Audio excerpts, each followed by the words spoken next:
Welcome to the Tipsy Guest Podcast. I am your host, Marco Buenrostro, and every week I'm here with the top industry experts, amazing clients, and all my vendor BFFs to bring you the best tips, advice, and juicy behind-the-scenes stories to make wedding and event planning a breeze.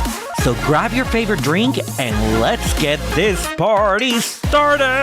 Hey guys, welcome back to the Tipsy Guest. I am Marco, your host, and today we have a very special person with us. She is a pro in the wedding industry. Oh my gosh, I've known her for so many years, and I'm so happy to have her here.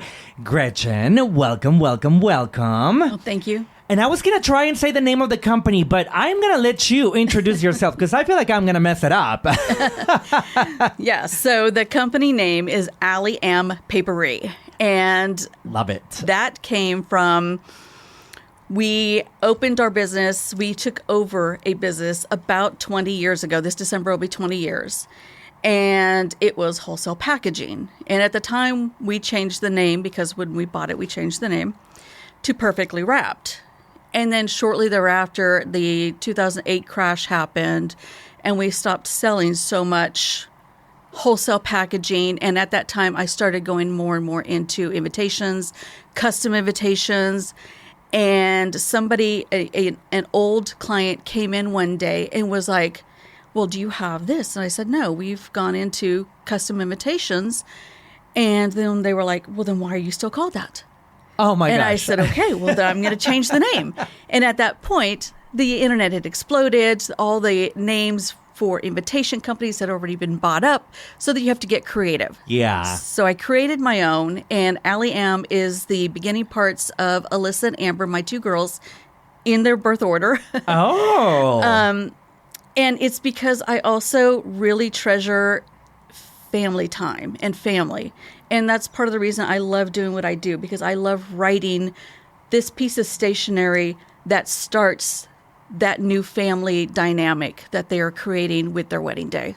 I love that. I love it when people get creative with the names. Mm-hmm. And I mean, I would have never thought that those were the names, or the first few letters of the name of your daughters. That is so cool. It's such a personal touch to the company. It is, and it makes me think of them every day whenever I say it. I love it. Do they help you out? I'm assuming they're older. Like how they are older. One is 30. She is a fourth grade math teacher up in Midlothian. And the other one is 25, and she is working at a vet clinic, aspiring to be a veterinarian someday.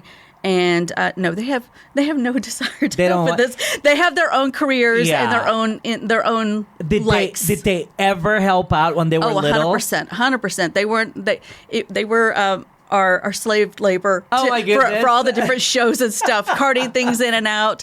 Matter of fact, Amber, the younger one, will tell you that she is now able to do the job that she does because in the beginning we put her in front of people and said, you're going to introduce yourself to all the couples walking up, and you're going to tell them about the business, and you're going to ask them if they need invitations. And so she got her start going to all these wedding shows with us and being made to get in front of people. And so now keeps climbing the ladder where she's at and becoming, the head receptionist and stuff, because she has that ability to be able to just talk to people with a smile, even when sometimes it's a very stressful, dogs come in and it's, on its last leg, so to speak, yes. And she's able to cut right through all of that in a professional manner. And so she attributes all of that to She had the perfect teacher, the perfect trainer. And the other one was always a natural teacher, but she also took some of what we made her work with us in to now do what she does as well. And so they are accomplished on their own. I love it. And were they ever like, I mean, there's a name named after them. Mm-hmm. Were they ever like showing it off with their friends in school or things like that?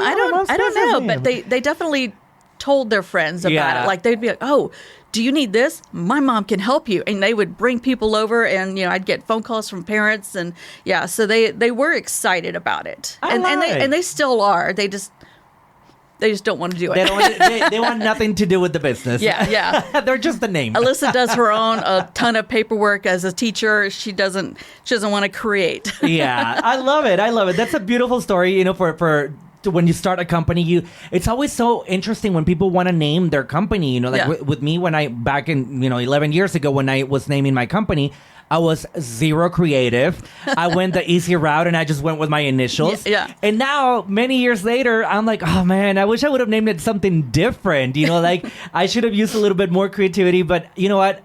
People now know my company as MVP Photo Booth. Yep. It's never going to change. People already know the name. Yeah, it's established. So I'm like, you know what? I like it. It's just that I wish I would have been more creative with it. So I love yours. That's right off the bat. That's amazing. That's a beautiful story. Thank you. All right, so let's jump right into our topic today, which is, of course, invitations, stationery. I mean, there are so many things. Honestly, like for people that don't know, like me, I'm just automatically gonna say it here. I would just think like, oh, it's only invitations. But there's a lot more to it, right? Yeah, there are so many moving parts to invitations and so many designs. And if it's not thought of creatively and with purpose, it doesn't do the job of getting those guests to the party in a timely manner with all the information that they need to know how to dress, how to show up, how what is needed. So I sit and I work through all of those details. Like when we sit down, it's an hour and a half consultation, and I work with them from how did you meet, what are your favorite things and hobbies to do, to how the entire day is set up, who is their rock star vendor team, so that way I can reach out to that team, whether it's the planner or the bartender or the DJ, to figure out what else I can incorporate into this invitation to make it as fully packed with information for those guests, so that every question they could possibly have thought of asking has already been answered when they receive it and they open it. I like that. So every invitation that you design or that you create for couples, are all of them 100% custom? Yes. Or do you have a catalog where they can just come and look and you're like, you know what, we like that, but can we change the color or the font or this or that? So if they're on a short timeline, then we're doing something we call a semi-custom, where they're going to pick something that has been done before by another couple, of my different samples that I've got there in the store.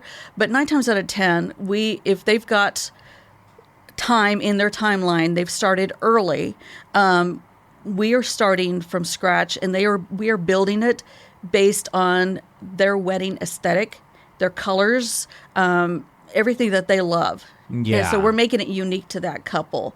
And speaking of starting early, so this has so many details in it that it brings them stress. Oh my God. I would never think that. And so they want to leave it to the end because they're, decision fatigue. They don't want to deal with it yet. And when I can talk to them at shows and open houses, I let them know, first of all, you need to start as early as possible so we could take it slow and in small bites so the stress doesn't build up for you. But also, I'm going to sit and work with you on all those details that you don't have to worry about it. Because whenever you sit down and we go over what's going to be on the detail card, what are your accommodations, when does your RSVP need to be done by, which is based off the date of the caterer when they need, or the florist when they need final head counts by. Yeah. When we work through all those details, their stress is alleviated, and they just feel much happier and ready to move on. So when I try to start with them at least 6 to 8 months ahead of the wedding, because their invitations are that first part of the wedding that is happening 2 months prior to the wedding. So this is the piece that is getting all their guests excited in anticipation of this super exciting day, and we need time to design that.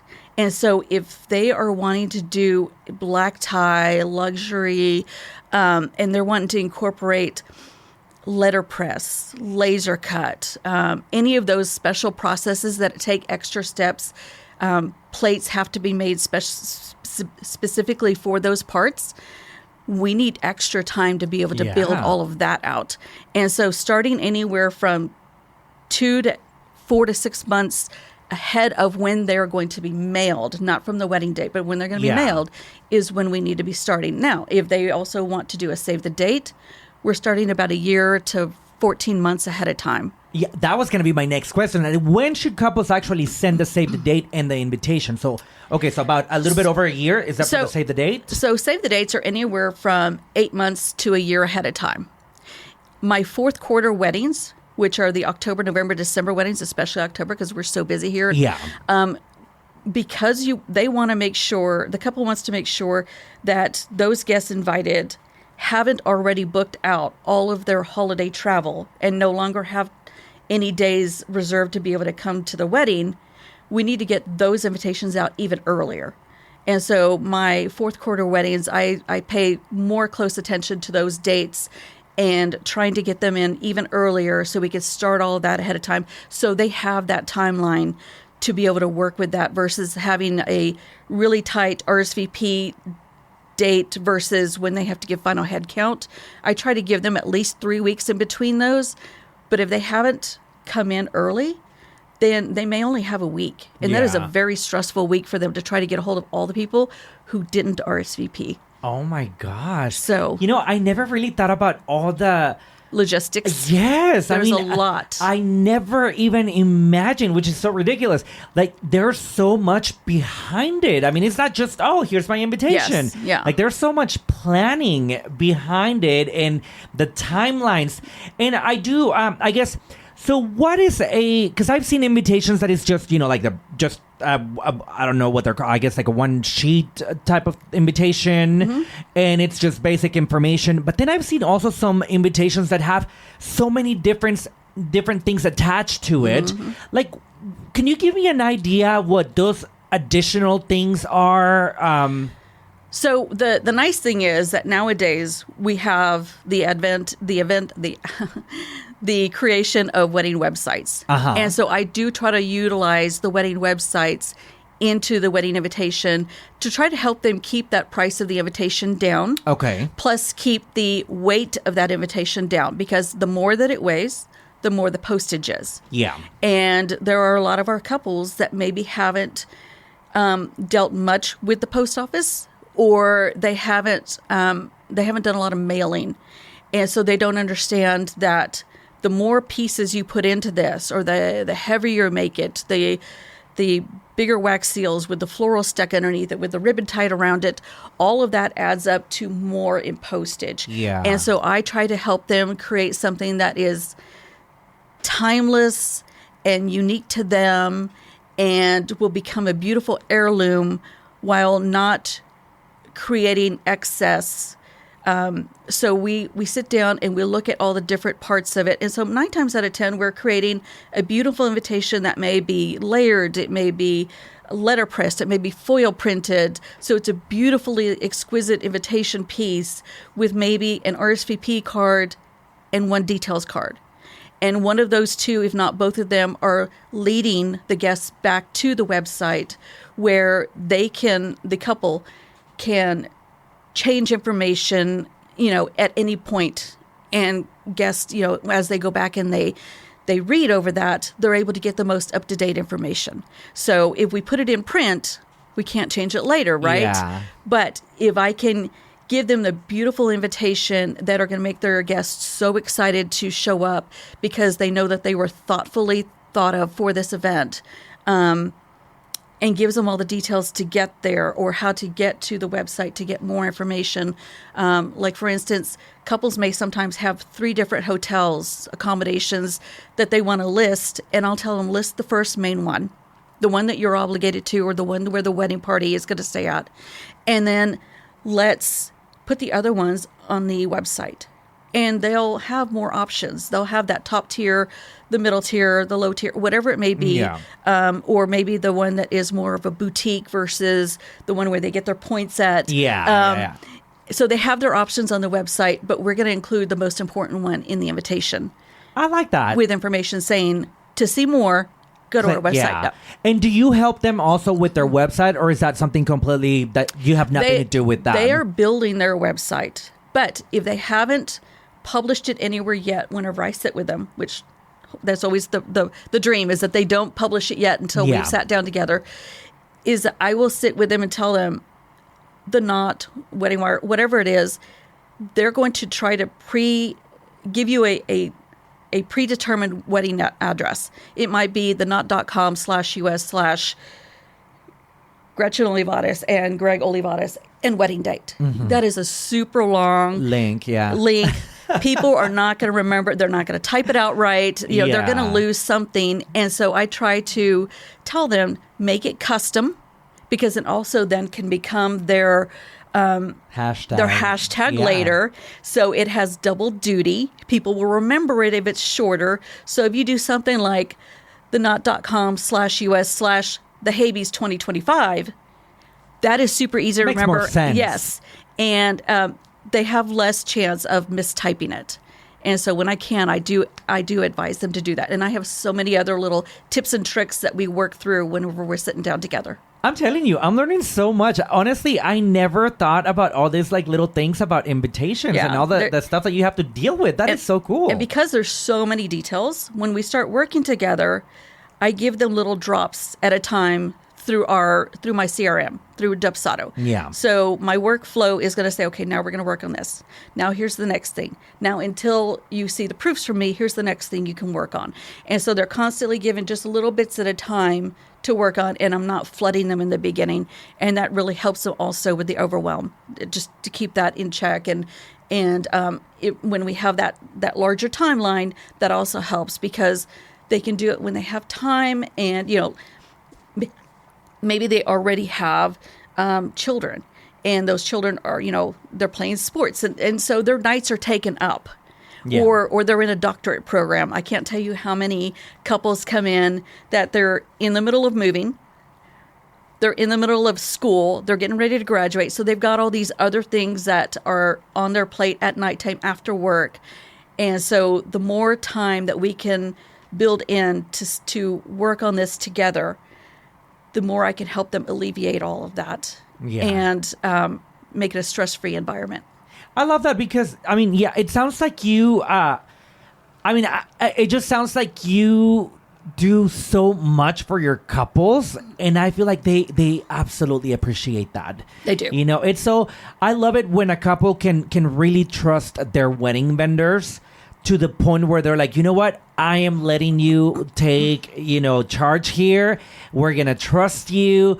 And then when you start recommending other things that they might not even be aware of, I feel like that's when the real connection, happens between the vendor and the couples. Yeah. And I honestly, I feel like with you, it's just so easy to talk to. And the way you make everything sound, I feel like you just make them feel so comfortable with you, and they'll let you run with it. Yeah, I definitely try to. I absolutely love whenever a couple comes in with a wedding planner, because then I'm like, okay, they are serious about their wedding. Like, they are making sure that nothing is going to fall through the cracks, because they have invested in this person that is, their coach, their cheerleader for everything. And it helps me, because then I can reach out to that planner and, instead of asking the couple the question, their bar, what is the cocktail that they're going to put together and all that, where they may not remember some of that, or they don't remember the date of when their caterer needs to find a head count by, all those different little things that might be in a contract somewhere.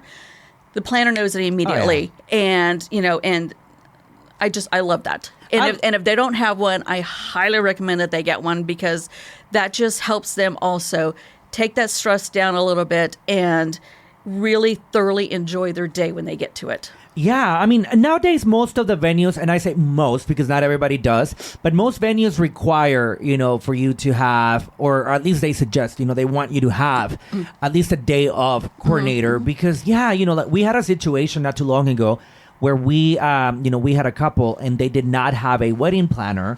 And, we ran into some issues, at the event with the photo booth. Yeah.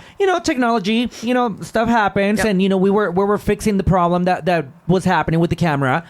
And we didn't want to go up to the bride and tell her like, hey, this is what's happening. We don't want to stress you out. On that day, yeah. In a situation like that, we would go up to the wedding planner and we'd be like, hey, the photo booth is going to be down for, I don't know, 10, 15 minutes because we're working on blah, blah, blah. So I feel like, like anytime there's a wedding planner or coordinator, just someone in charge that it's not the couple directly. Yeah, they're gold. It is so much easier for everyone. And like you said, it takes the stress away from the couple because the couple's going to be busy during the wedding. Like, they're not going to be worrying about, is the catering okay? Is the cake okay? Is the photo booth working? Is the DJ, do they have the timeline? Like, things like that. So I love that. That you do make that point about the wedding planners. And also it is so helpful because us vendors, we communicate with each other. Yeah. We don't have to, if we don't have to bother the couple, we will never bother the couple. Like, like you said, you'll talk to the planner, you'll talk to the DJ, you'll talk to the venue. Yeah. That is great communication, which brings up my next question because, so for example, with me with the photo booths, I always ask my couples, I'm like, hey, if you want the photo design, like the printout design to look like the rest of your, like the design suite that you already have going on, either your invitation or you say the date or your menus, your signage, any of that, I normally ask them. And if they say yes, then I normally ask like, hey, well, can you send me a copy of your invitation? Or can you send me like designs that have already been worked on? What is your, I guess, is that, because I've never really asked the people that actually designed their invitation, but now that I have you here, I'm going to use you for that. Is that okay that we ask them to share your design? Or is that, are we not supposed to do that? So really, you should be asking them to reach out to their stationer and have it sent over. Okay. So I get that question a lot from DJs to do the gobo. Yes. And I am absolutely happy to send that directly to the vendor to use because I want to help create that cohesive look, which is the reason I asked for that rockstar vendor list in the very beginning and for them to fill it out so that if they have that question, we can collaborate and make it a beautifully cohesive look for them, right? What I caution vendors about is taking, let's say, my invitation that I've created this artwork because this is now my proprietary, my design, my proprietary work, and scanning it in and taking elements of it, changing it, because then that's a copyright. That's a copyright, and God forbid, someone runs with it and publishes it everywhere. It now becomes something that could be a legal issue later on down the road. So if those vendors will reach out, 9 times out of 10, the stationer is going to be absolutely happy to share that information. The times that we don't is if it's something that we could be doing, let's say printed napkins, printed cups, koozies, stuff like that. If that's something that is part of what I sell, and they're wanting the image to go do it somewhere else, they either need to pay a fee for that. For the design, for a one-time for per instance or per purpose, or they need to allow us to do that because we came up with that art. You Just worked because on it, they have hired us to design the invitations does not mean that they own the artwork. We still reserve the right to own the artwork, and it can be purchased or it can be shared with a vendor that we know is using it for one aspect of something that we couldn't have otherwise done. Okay, I love that. That is the perfect answer. It makes complete sense. Have you ever had a situation where they do take your design and then go print it somewhere else? Yep. Oh my gosh, the drama. And some of them have said that they are sorry. They have stopped what they're doing and turn around and they come in and work with us. And others, there's been 1 or 2 times that we've had to, reach out legally and get a stop to that, which then puts a little bit of a damper on their wedding day. And we don't want to do that. We want you to have the most beautiful day, that you could possibly have. We've created this beautiful artwork to be able to have that beautifully aesthetic day that is, a cohesive look, but also we can't have our work stolen either. Oh yeah, I mean, and that's in every Yes. aspect in life. You Yes. know, like an architect. You know, it's that if they notice that somebody stole their designs, you know, that like obviously this is your baby. And on the flip side of that, I get a lot of couples who will say, "Hey, I love this invitation. Can you recreate this?" And I will let them know right up front, I can create something similar to it with your wedding colors that is for you and your wedding day, but I cannot literally create that because that is somebody else's artwork and I won't do it. Yeah, I get that all the time with the photo booth printouts. They're like, hey, you know, we found this on Pinterest or we found this on wherever. And they'll send me a screenshot and they're like, we want the exact same thing. Yep, no. And I'm like, I'm sorry, but I can't. We can try our best, you know, to do something very similar, same style. Yeah. But we just can't. Or I do also get a lot of the times, like, for example, graduations or you know that they want like the school logo or I can't. I cannot. Like I've had one person once who actually went to UTSA and got special permission, written permission for me to be able to use the UTSA logo. And I've had people come in since then who have asked, and I'm like, unless you go get that special permission for me to do it for your invitation, I can't do it. And they're like, well, they knew the person who did it. And they're like, well, you did it for them. Well, yeah, because they went out of their way to. But if I don't get that special permission from the school, I cannot do that. Yeah, it's so tricky. For example, like with me, I do the Spurs. They're one of my major clients. And go Spurs, go tonight. Go Spurs, go. So I get that all the time where they're like, hey, you know, we want the Spurs logo, and I'm like, no. I'm like, they're my client, and I mean, I have permission to use their logo for their stuff. Yeah. Not for everybody, you know? Yeah. So yeah, it gets very tricky. So just, you know, to our listeners out there, please do understand, you know, it's not us not wanting to work with you. It's just that we can legally get in trouble. Exactly. Yeah.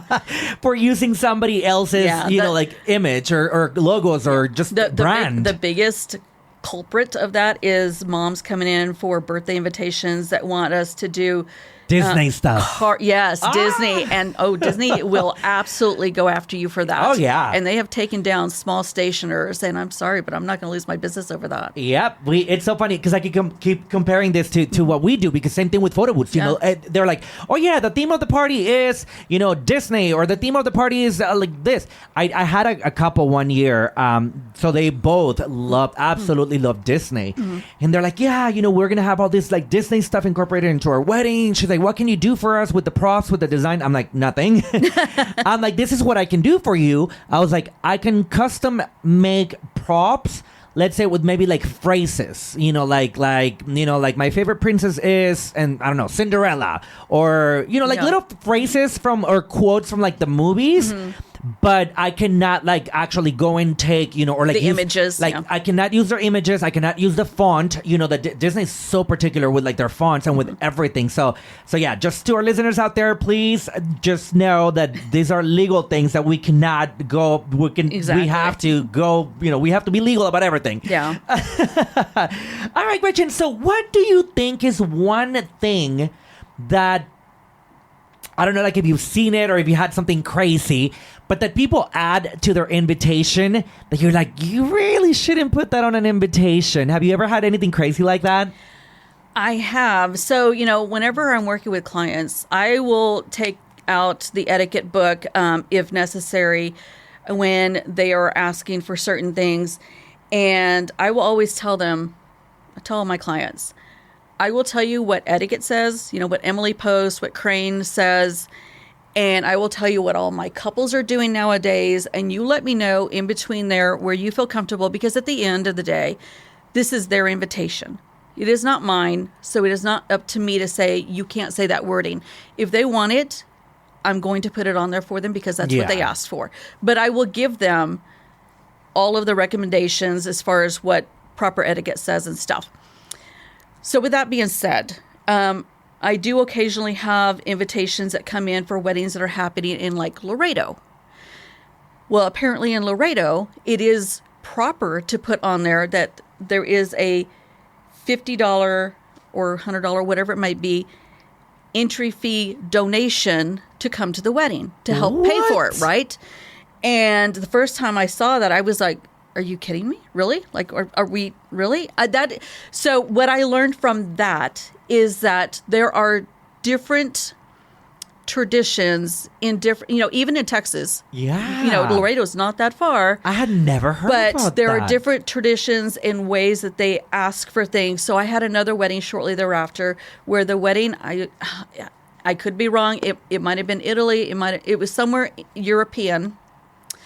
And they put on there, where it is a faux pas to put a card in the invitation that says, gift registry, buy me gifts at,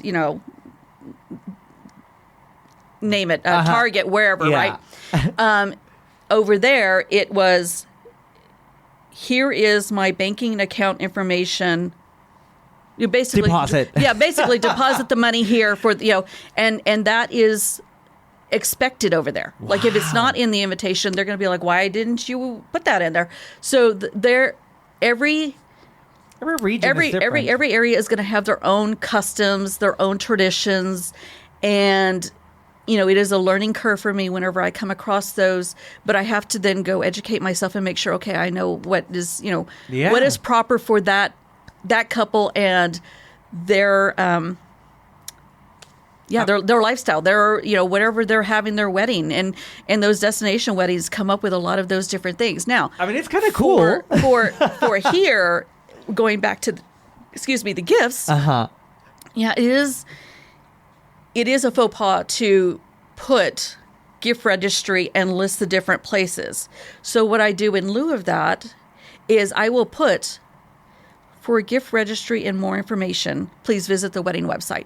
And you can list whatever you want on there. Whatever you want, yeah. But it is not specifically, blatantly asking for a gift. It is just saying, if you want to know more, if you really want to get a gift, this is where you can go find it. And it leaves it up to the guests to, they want to, they can. If they don't want to, they don't have to. Yeah. But it is not like a card in there that says, I'm expecting this, here it is, it's taking that away. Yeah. Oh my gosh. I feel like I've learned so much today from you, Gretchen. This is so incredible. I mean, so much information for our listeners out there. I guess, so we're running out of time. Yes. But quick question here, I guess, just to close out. How much, what is a realistic budget, I guess, that couples should set aside? And of course, there's going to be many different levels depending on the style of the wedding. But I would say for an average budget wedding, like how much should people take into consideration that should be going towards the invitation, all the stationery for the wedding? So when we're talking about just the invitation suite, because we don't know what their save the date might look like, or if they're even doing one. Some people just opt to not do it. They're going to put more money into the invitation versus spending on a save the date. They may or may not do day of stuff. They may have someone gift it to them instead. So because I don't know all those, I don't ever talk about prices for that. Yeah. When it comes to invitations, it is very hard for me to talk about that until we sit in the consultation. Because I don't know if they are wanting the one nice invitation card without any layers, without any wrap, without letterpress. I don't know what the print style is going to be. So ballpark, it may start off at about $8 for the invitation. That might be invitation, printed envelope, and maybe an RSVP postcard. Yeah. That is, a postcard. And it may be more than that. What's the most expensive one that you've done? Probably about a $35 invitation where it was an acrylic invitation in a wrap, in a beautiful box because it was a thicker invitation. And then this box went into a mailer box. Wow. And then, of course, then the postage for that is higher, much more than you would pay for your standard stamp invitation postage. And so it just really depends on what.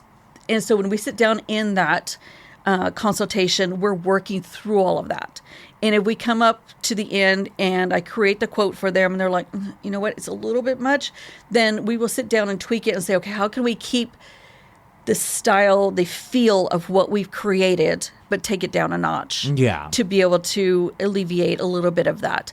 But most of the time, because of what we have created together, my couples see the value in what we're doing and in the education that I am giving them and the direction and the help that they are usually ready to move forward with what I have presented. The biggest problems usually come in with not knowing their numbers ahead of time. Okay. So when I see them at those wedding fairs and they haven't started the process, they haven't picked the venue yet, I always tell them, go back home tonight, start with your numbers. And when I mean numbers, I mean start with your guest count. Mm-hmm. How many guests do you really want at this wedding? And sometimes when we get to talking, I will explain to them, if you have big numbers and it feels like it's getting overwhelming, go back and look at that list again. And if you've got people on there that you haven't talked to in a year or more, you wouldn't think about inviting them out for dinner and sitting and having a conversation with them.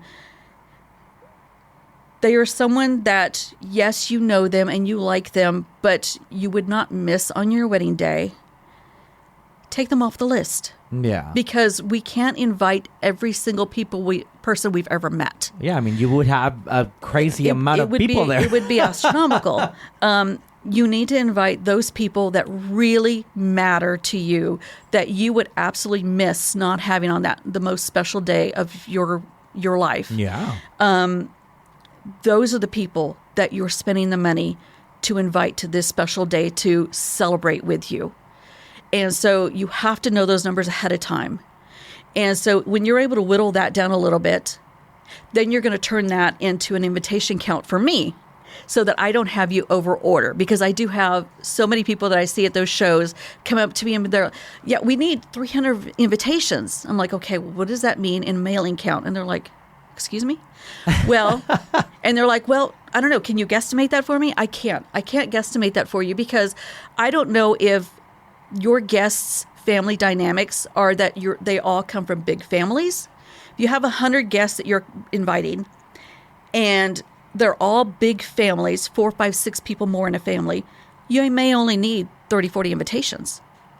But if they're all singles, lots of work friends, lots of people that haven't gotten married yet, it may be 80 invitations. Yeah. We don't know. I don't know your guests. You know them, so you'll have to sit down with that list and figure that out. And so that is another way that I help them keep the price of the invitations down, because we're going to do some homework on that and really make sure that the number you're giving me is what you really need to order. Wow. Oh my God. I'm telling you, I sound crazy here, but I've learned so much. This is insane. Yeah. Oh my God. All right, Gretchen, we are out of time. I want you to tell our listeners where they can find you on social media or website or phone number, however they can get a hold of you.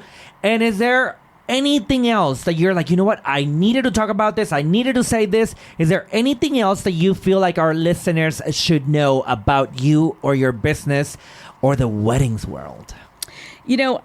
Just that modern etiquette and the printed invitation is really about hospitality to your guests and about making them feel included and special enough that you thought about them to send them an invitation to come.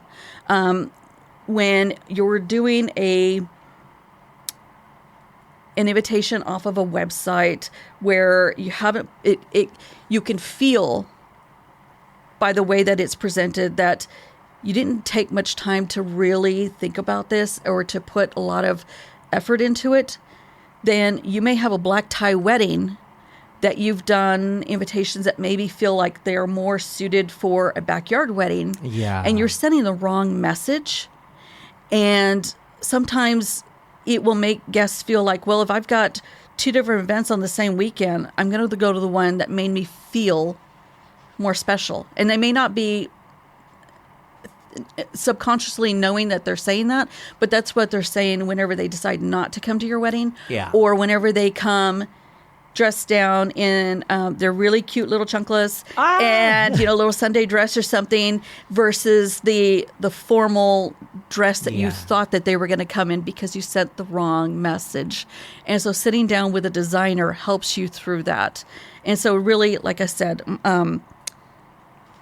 modern etiquette is hospitality to your guests. I love that. So, yeah. Love. Oh my gosh. And where can we find you online? So on Facebook, Instagram, Pinterest, it's all at allyampaperie.com.